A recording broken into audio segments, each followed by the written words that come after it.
Hey everyone, this is Sanjay Singh और आप मेरे साथ हैं सजवान क्लासरूम में। बड़े दिनों बाद आपके साथ एक वीडियो लेकर आया हूँ। आज की वीडियो में हम सबसे पहले बात करेंगे एल्केनों का निर्माण किस तरीके से होता है। ऑर्गेनिक केमिस्ट्री की एक सीरीज शुरू करने की कोशिश कर रहे हैं। सबसे पहले हम एल्केन की बात करेंगे और बात करेंगे कि एल्केनों का निर्माण किस तरीके से होता है, किस तरीके से हम एल्केनों को बनाते हैं। तो सबसे पहले जब हम बात करते हैं एल्केन, ठीक है, तो जो हम एल्केन की बात करते हैं, एल्केन का मतलब होता है ऑल सिंगल बॉन्ड।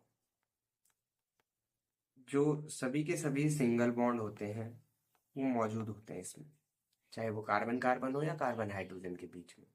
सबसे छोटा एल्केन हम मेथेन पढ़ते हैं, एक कार्बन जिसके चारों ओर चार हाइड्रोजन जुड़े हुए होते हैं।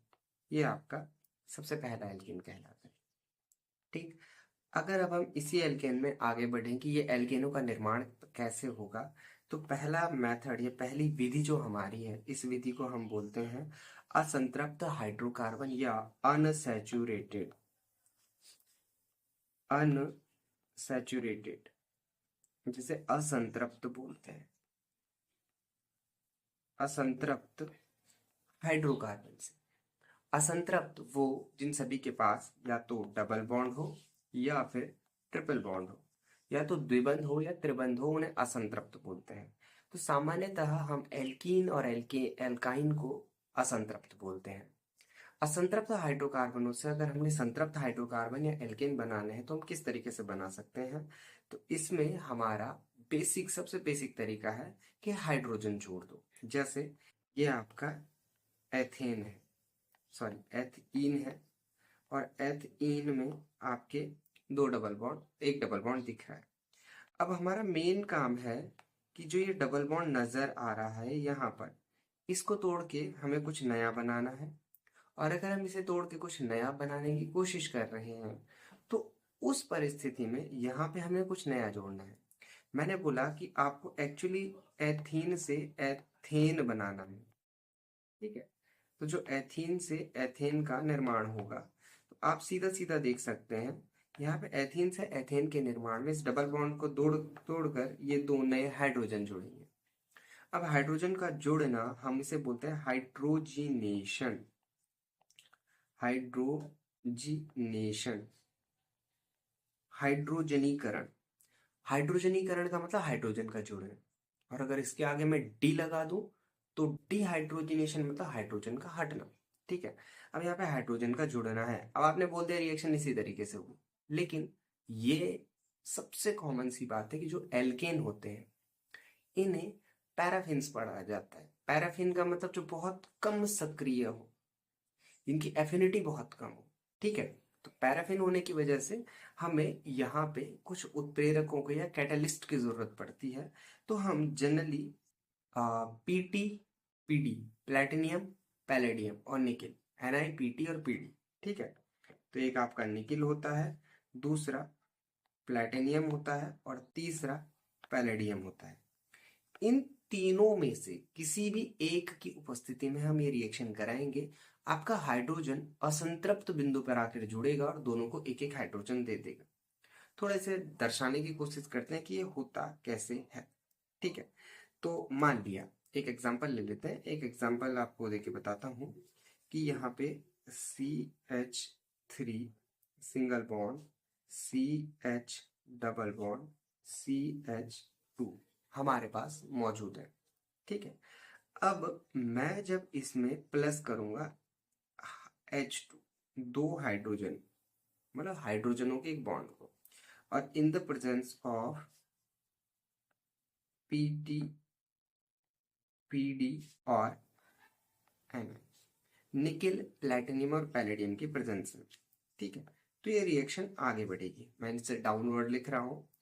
अब डाउनवर्ड लिख रहा हूँ तो ध्यान देने वाली बात क्या है कि ये जो बंध दिख रहा है ये बंध टूटेगा, ये दूसरा बंध भी टूटेगा, और ये वाला हाइड्रोजन इधर, ये वाला हाइड्रोजन इधर, दोनों को एक एक हाइड्रोजन मिल जाएगा, हाइड्रोजन की प्राप्ति हो। ठीक, अब नेक्स्ट स्टेप में आपका क्या बन जाएगा, जब इनको एक एक हाइड्रोजन मिल जाएगा तो यहाँ पर CH3 सिंगल बॉन्ड, CH2 एक एक्स्ट्रा मिल चुका है, सिंगल बॉन्ड CH3। तो ये संतृप्त हाइड्रोकार्बन में परिवर्तित हो चुका है, ये सैचुरेटेड हो चुका है। ठीक है, तो पहला हमारा जो मेथड आता है उसे हम बोलते हैं हाइड्रोजनीकरण या हाइड्रोजनेशन, जिनमें NiPt और Pd हम लोग इस्तेमाल करते हैं। एक चीज आपको ध्यान देनी है कि जो निकेल होता है इसको ना थोड़ा सा हाई टेम्परेचर प्रेशर चाहिए होता है। इसका टेम्परेचर और प्रेशर थोड़ा सा प्लेटिनियम और पैलेडियम से ज्यादा होना चाहिए। ठीक है, तब ये ज्यादा सक्रिय होता है। और NiPt पीटी और पीडी आपके रूम टेम्परेचर पे काम कर लेते हैं। अब बात करते हैं हमारा दूसरा मेथड, सेकेंड मेथड असंतृप्त हाइड्रोकार्बनों से हो गया। दूसरा तो यहाँ पे बात करता है हेलो एल्केनों से। हेलो एल्केन, अब एल्केन तो ये पहले से है, लेकिन इसमें से क्या हटाना है हमने, हेलो शब्द को हटाना है। हेलो हमें पता है हेलोजन के लिए इस्तेमाल होता है। तो सामान्यतः हेलो एल्केन क्या होते हैं, जैसे आपका CH3 CH2 और यहाँ पे Cl लगा दिया, इथाइल क्लोराइड या क्लोरोएथेन बेटर टर्म है। तो हेलो एल्केन मतलब क्लोरो एल्केन यहाँ पे इससे है। तो अगर हम इस क्लोरो एल्केन को जो हमने बनाया क्लोरोएथेन, तो क्लोरोएथेन को सिर्फ एथेन में कन्वर्ट करेंगे तो कैसे करेंगे। तो क्लोरोएथेन को एथेन में कन्वर्ट करने के लिए बहुत सारे तरीके हैं हमारे पास। नॉर्मली हम दो पे बहुत ज्यादा फोकस करते हैं। पहला मेथड जिसमें हम हैलोजन को हटाएंगे, हाइड्रोजन को लाएंगे। ठीक, अब हैलोजन को हटा रहे हैं, हैलोजन मीन्स इलेक्ट्रोनेगेटिव एटम हट रहा है, हाइड्रोजन इलेक्ट्रो पॉजिटिव आ रहा है। तो बेसिकली नेगेटिव हट रहा है, पॉजिटिव आ रहा है, इसे हम बोलते हैं रिडक्शन। ठीक है, रिडक्शन का मतलब होता है नेगेटिव का हटना और पॉजिटिव का जुड़ना। इलेक्ट्रॉन डोनर का आना और इलेक्ट्रॉन रिमूवर का जाना, या फिर आप ऐसे कह सकते हैं कि किसी से इलेक्ट्रॉन हट जाना या किसी से इलेक्ट्रॉन जुड़ जाना। इलेक्ट्रॉन के हटने को ऑक्सीडेशन बोलते हैं और इलेक्ट्रॉन के जुड़ने को हम लोग क्या बोलते हैं, रिडक्शन। अब यहाँ पर रिडक्शन का मेन काम है आपका पॉजिटिव का जुड़ना या नेगेटिव का हटना, दोनों का। नेगेटिव वाला हटेगा या पॉजिटिव जुड़ेगा। ठीक है, अब यहाँ पे नेगेटिव भी हट रहा है, क्लोरीन हट रहा है और पॉजिटिव जुड़ेगा। तो ये रिडक्शन का काम कैसे होता है, इसके लिए हम कैटलिस्ट इस्तेमाल करते हैं। अगेन NiPt और Pd हमने पहले में इस्तेमाल कर लिया हाइड्रोजनेशन में। यहाँ पे जब हम रिडक्शन करेंगे हेलो एल्केन का एल्केन में, तो हम बात करेंगे रिडक्शन के लिए एक नए कैटलिस्ट का जिसको हम बोलते हैं जिंक। ठीक है, तो जब भी हम क्या करेंगे, मान लिया CH3 CH2 single bond Cl, इसको हमने हाइड्रोजन के साथ रिएक्शन कराई प्लस H2 और H2 in the presence of, अब प्रेजेंस बहुत जरूरी है, in the presence of zinc Zn की फॉर्म में। अब जिंक के साथ कराया तो क्या होगा आपका CH3 CH3, हाइड्रोजन रिप्लेस हो गया और Cl निकल जाता है। एक्चुअली जिंक के साथ में निकलेगा, बाद में HCl की फॉर्म में हटेगा, कैसे भी हटेगा वो आपको बाय सब्स्टिट्यूशन बाय प्रोडक्ट या सब्स्टिट्यूशन रिएक्शन में बाद में पता चल जाएगा। बट मेजर कंडीशन यही है कि आपका हाइड्रोजन ने हेलोजन को सब्स्टिट्यूट करना है जिंक की प्रेजेंस में। जिंक बहुत जरूरी है यहाँ पे। यहाँ पे इस खेल का मेन हीरो है जिंक। जिंक आपका बहुत इंपॉर्टेंट कंपाउंड है यहाँ पे, सॉरी कैटलिस्ट है यहाँ पे। ठीक है, तो इसे हम बोलते हैं रिडक्शन। ठीक है, रिडक्शन आप इसे बोल सकते हैं एल्किल हैलाइड से किसी भी हेलोजन का एल्केन का बनना। दूसरा and one of the most important Wurtz reaction, इसी का है, हेलो एल्केन से ही है, बट फोकस करना है कि हेलो एल्केन से ही होने के बाद भी ये वुड्स रिएक्शन अलग है। क्यों, WURTZ, वुड्स, वुड्स। ठीक है, वुड्स रिएक्शन, वुड्स अभिक्रिया। वुड्स अभिक्रिया अलग क्यों है, अलग इसलिए है कि ना आप हेलो एल्केन को पकड़कर हेलो एल्केन की रिएक्शन कराते हैं सोडियम धातु के साथ। आपने हेलो एल्केन, मान लिया इसकी जनरल रिएक्शन बनाता हूं, ये आपका RCl है, क्लोरीन का करवा दिया, और ना ये सोडियम है 2Na।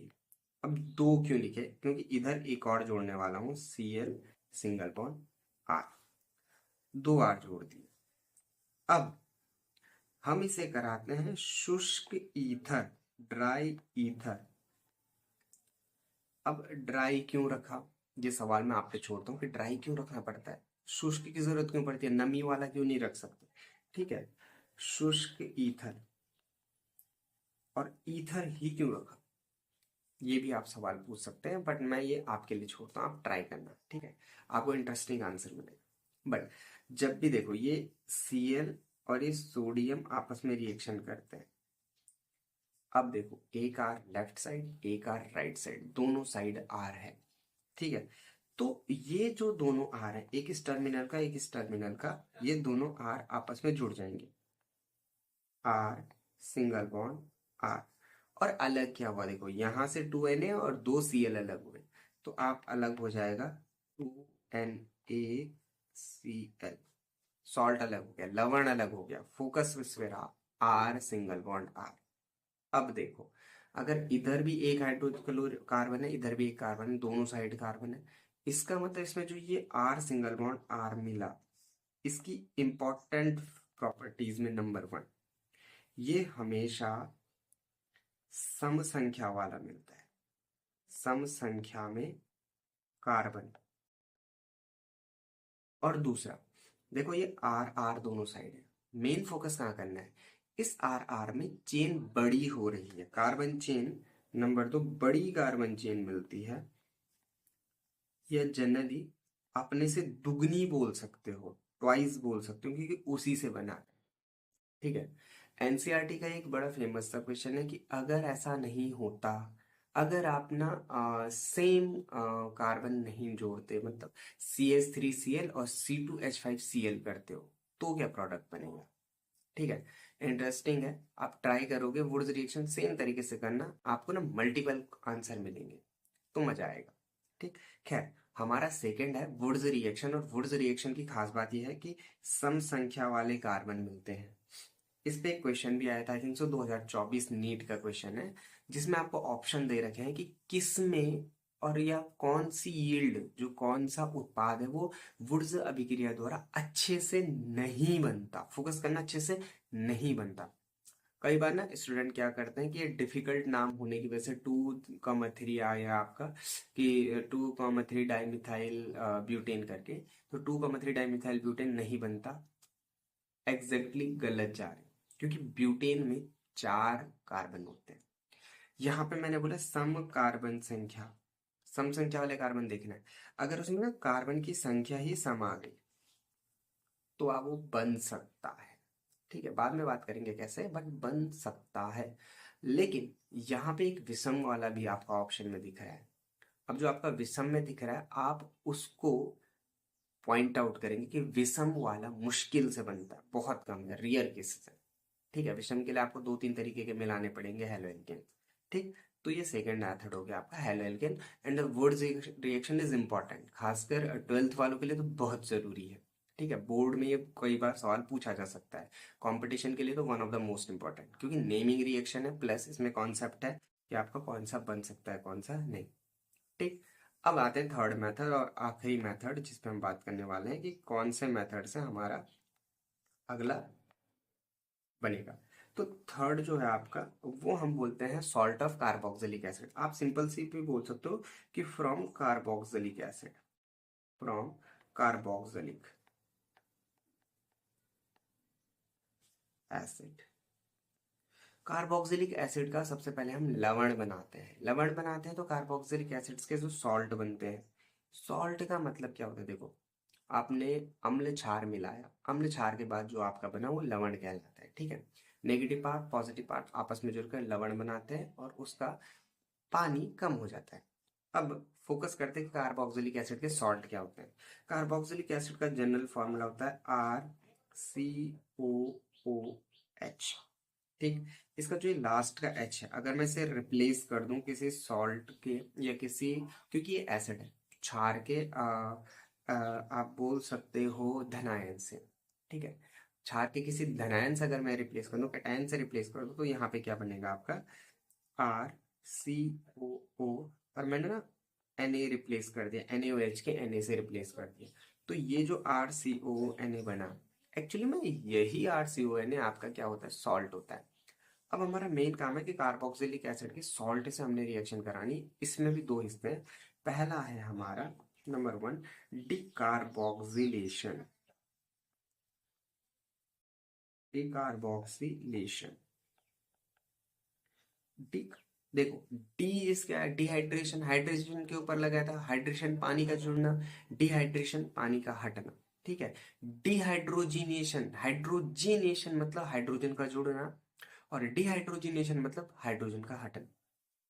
कार्बोक्सिलेशन का मतलब बेसिकली कार्बन डाइऑक्साइड का जुड़ना, और डिकार्बोक्सिलेशन मतलब कार्बन डाइऑक्साइड का हटना। तो इसमें ना कार्बन डाइऑक्साइड कहाँ दिख रहा है आपको, इधर दिख रहा है, दो कार्बन दिख रहे हैं। तो ये जो दो कार्बन दिख रहे हैं इन पे फोकस करना है। ये दो कार्बन हमारे सॉरी, एक कार्बन, कार्बन डाइऑक्साइड, दो ऑक्सीजन हटने वाले हैं, ठीक है।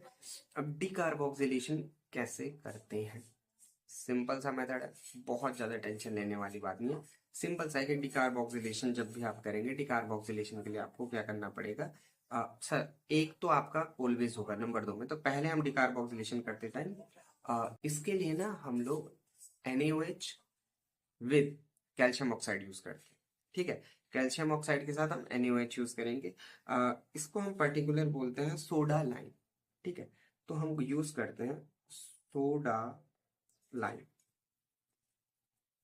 सोडा लाइम कैसे यूज करते हैं हम, देखो सोडा लाइम होता है NaOH, sodium hydroxide plus calcium oxide, और इसके मिश्रण को हम लोग सोडा लाइम पढ़ते हैं। अब सोडा लाइम से करते हैं तो रिएक्शन में आ जाते हैं हम लोग कि हमारी रिएक्शन होगी कैसे।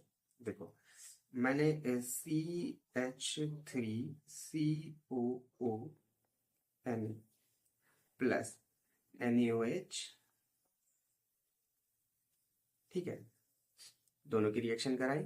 अब इस रिएक्शन को कराने के लिए मैंने बीच में डाल दिया calcium oxide, CaO, soda lime जिसे बोलते हैं। अब ना यहाँ पे सबसे पहले जो ये C डबल बॉन्ड O दिख रहा है, ये C डबल बॉन्ड O आपका रिलीज होगा, निकलेगा, ठीक है। अब ना बेसिकली Na2CO3 की फॉर्म में ही हम इसे हटाते हैं स्टैंडर्ड कंडीशन में। तो Na2CO3, O3 कैसे आया, देखो COO दो तो ये है, एक NaO यहाँ से दिख रहा होगा सोडियम का, और ये सोडियम, कुल मिलाकर दो सोडियम, तीन ऑक्सीजन और एक आपका कार्बन। तो Na2CO3 प्लस बचा हुआ क्या रह गया, ये हाइड्रोजन रह गया भाई, ये आपका हाइड्रोजन दिख रहा है साइड पे, और ये हाइड्रोजन, और यहाँ ये CH3, बचा हुआ इतना ही है। देखो कैल्शियम ऑक्साइड को हम इंट्रोड्यूस कर ही नहीं रहे, कैल्शियम ऑक्साइड आपका सिर्फ उत्प्रेरक के जैसा काम कर रहा है। तो ये आपका बनेगा CH4, देखो तीन पहले से है, एक और CH4 मेथिन बन गया, ठीक है। इसे बोलते हैं हम लोग डिकार्बोक्सिलेशन। यही मेथड हमारा क्या कहलाता है, डिकार्बोक्सिलेशन। इंपॉर्टेंट है, बहुत इंपॉर्टेंट है डिकार्बोक्सिलेशन, फोकस करो इस चीज पे, ठीक है, ओके। और आखिरी मेथड कर लेते हैं, वीडियो बहुत लंबी हो रही है। सेकेंड वीडियोस में हम जब बात करेंगे तो इनकी रासायनिक गुणों पे बात करेंगे। तो अभी हम बात कर लेते हैं डिकार्बोक्सिलेशन में करते क्या है, क्या करना है डिकार्बोक्सिलेशन में। डिकार्बोक्सिलेशन तो हमारा हो गया सेकेंड, कोलबेज मेथड, KOLBE, कोलबेज, और इलेक्ट्रोलाइसिस बैटर, ELECTROLYSI। इलेक्ट्रोलाइसिस, इस टर्म पे मैंने फोकस किया, क्यों, आपके पास तीन तरीके का किसी भी यौगिक को तोड़ने के तीन तरीके होते हैं, डिकम्पोजिशन के तीन तरीके होते हैं। पहला, आप ना किसी भी कंपाउंड में जब बिजली पास करते हैं तो उसे इलेक्ट्रोलाइसिस बोलते हैं, बिजली से किसी को तोड़ना इलेक्ट्रोलाइसिस। दूसरा, गर्म करके तोड़, गर्म करके तोड़ोगे ना उसे बोलता है थर्मोलाइसिस। थर्मोलाइसिस का एक भाई है एक, और पायरोलाइसिस। दोनों में थोड़ा थोड़ा अंतर होता है, ऑक्सीजन की सप्लाई और ऑक्सीजन की नॉट सप्लाई वाली कंडीशन, बट थर्मोलाइसिस पैटर्न हम थर्मोलाइसिस यूज करते हैं। और तीसरा, तीसरा भाई जब हम प्रकाश की रोशनी में किसी को तोड़ देते हैं, लाइट में तोड़ते हैं, प्रकाश डाला वो टूट गया, उसे बोलते हैं फोटोलाइसिस। तीन टर्म है, इसलिए मैंने थर्मोलाइसिस सॉरी इलेक्ट्रोलाइसिस पे फोकस किया कि इलेक्ट्रोलाइसिस का मतलब होता है बिजली से तोड़ना, ठीक है। तो कोलवेज इलेक्ट्रोलाइसिस में क्या करते हैं, कोलवेज का इलेक्ट्रोलाइसिस में सबसे पहले हम क्या करेंगे, हमने फिर से कार्बोक्सिलिक एसिड का सॉल्ट पकड़ लिया, CH3COO पानी में डाल दो, पानी में डालते ही CH3COO negative plus Na positive, दो हिस्से हो गए, नेगेटिव पॉजिटिव। अब आपको पता होगा कि दो पार्ट होते हैं किसी सेल की, कैथोड और एनोड, एनोड और कैथोड। अब फोकस ये करना है कि जो कैथोड होता है उसमें क्या होता है और जो एनोड होता है उसमें क्या होता है, इन पे फोकस करना बहुत जरूरी है। जैसे एनोड पर हमेशा आपका इलेक्ट्रॉन रिमूव होगा, ठीक है। आप कह सकते हो कि एनोड पे आपके इलेक्ट्रॉन इकट्ठा होंगे और रिमूव होंगे, मतलब किसी से भी इलेक्ट्रॉन निकलेंगे, इलेक्ट्रॉन निकले और एनोड पे इलेक्ट्रॉन निकलने के बाद बाहर जाते हैं, एनोड से इलेक्ट्रॉन बाहर निकलते हैं। तो ना एनोड हमारा बेसिकली किसी से भी इलेक्ट्रॉन इकट्ठा करता है, और इकट्ठा करता है मतलब अगर मेरे से इलेक्ट्रॉन बाहर चले गए तो मेरा ऑक्सीडेशन हो गया, ऊपर से रिडक्शन पढ़ा था हमने थोड़ी देर पहले। रिडक्शन का मतलब होता है किसी में भी इलेक्ट्रॉन का जुड़ना, इलेक्ट्रॉन का हटना आपका ऑक्सीडेशन होता है। अब किसी भी इलेक्ट्रोनेगेटिव एटम का जुड़ना या हाइड्रोजन का हटना ऑक्सीडेशन कहलाता है। ऑक्सीडेशन का मतलब क्लियर है कि इलेक्ट्रॉन का जुड़ना। तो एनोड में हमेशा ऑक्सीडेशन होता है, वो चाहे फिजिक्स हो चाहे केमिस्ट्री, क्योंकि ना फिजिक्स केमिस्ट्री में एक बड़ा कंफ्यूजन बच्चों को जो पैदा होता है वो ये होता है कि क्या आपका एनोड नेगेटिव होगा, कैथोड नेगेटिव होगा, एनोड पॉजिटिव होगा, कैथोड पॉजिटिव होगा, ठीक है। फिलहाल बस इतना याद रखना कि इलेक्ट्रॉन हटेगा। तो जो ना एनोड होता है यहाँ पे, एनोड, एनोड पे क्या होगा, तो इन दोनों में से इलेक्ट्रॉन किसके पास है, CH3COO के पास।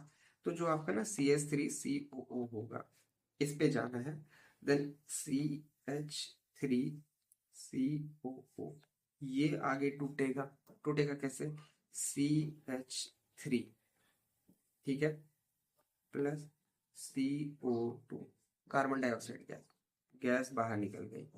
अब इलेक्ट्रॉन हटेगा, माइन प्लस इलेक्ट्रॉन अलग कर दिया, दिख रहा है साइड पे इलेक्ट्रॉन हट गया। तो ना जो CH3 होगा ये मुक्त मूलक बनेगा, फ्री रेडिकल, फ्री रेडिकल, ये फ्री रेडिकल बहुत इंपॉर्टेंट चीज है। ये आपका मुक्त मूलक के रूप में बन गया यहाँ।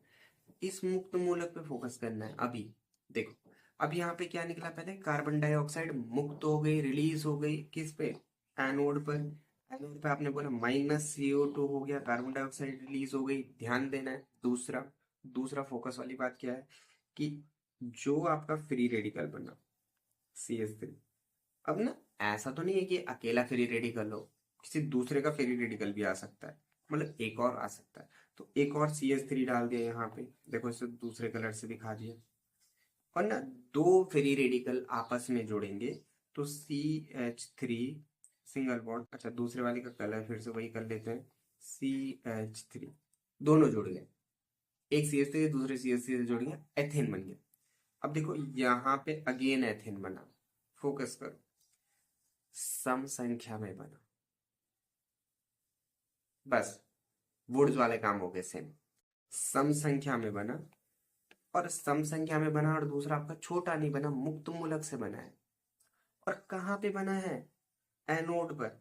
एनोड पर आपका एल्केन बनता है, इंपॉर्टेंट। तो कैथोड क्यों लगाया, कैथोड की क्या जरूरत पड़ी कि भाई हमने एनोड के साथ साथ कैथोड भी लगा दिया हम, तो हमें कैथोड की जरूरत क्यों पड़ी, कैथोड पे फोकस करते हैं। कैथोड में क्या होता है, तो कैथोड में कुछ स्पेशल नहीं होता, जो ये इलेक्ट्रॉन आपने यहाँ से लिया है ना, इस साइड वाला इलेक्ट्रॉन, ये इलेक्ट्रॉन सारे काम करता है। आपने इलेक्ट्रॉन को लिया H2O, H2O के साथ पूरा इलेक्ट्रॉन काम करेगा, और H2O के साथ हमारे यहाँ Na पॉजिटिव भी हमारे पास इलेक्ट्रॉन भी है, पूरी कहानी है। तो बेसिकली यहाँ पे NaOH अलग हो जाएगा, ठीक है, NaOH अलग हो गया। और क्योंकि ये पॉजिटिव आया था तो इसको इलेक्ट्रॉन मिला होगा। और यहाँ पे इंपॉर्टेंट फोकस वाला पॉइंट ये है कि H का फ्री रेडिकल बन गया हाइड्रोजन का। अब एक तो टूटा नहीं होगा, एक से ज्यादा टूटे होंगे, तो एक हाइड्रोजन का फ्री रेडिकल, दो हाइड्रोजन के फ्री रेडिकल फॉरवर्ड होके H2 बन गया, H2 गैस। तो कैथोड पर जो होता है वो आपका H2 गैस लिबरेट होती है, उत्सर्जित होती है। फोकस करना है कौन लिबरेट हुआ कौन नहीं हुआ, ये इंपॉर्टेंट है। इसीलिए आपको ना ये कोल्बे इलेक्ट्रोलाइसिस और वुड्स रिएक्शन दोनों पे बहुत ज्यादा फोकस करना है, ठीक है, ध्यान देना। नेक्स्ट वीडियो में हम लोग बात कर लेंगे इनके रासायनिक गुणों पे, केमिकल प्रॉपर्टीज पे। अभी आप लोग इसके निर्माण की विधियों पे थोड़ी बात करेंगे, ठीक है। मिलते हैं अगले वीडियो में, पढ़ते रहिए, specially for board exam Kolbe और वुड्स पे ध्यान दीजिए। Okay, bye bye, all the best.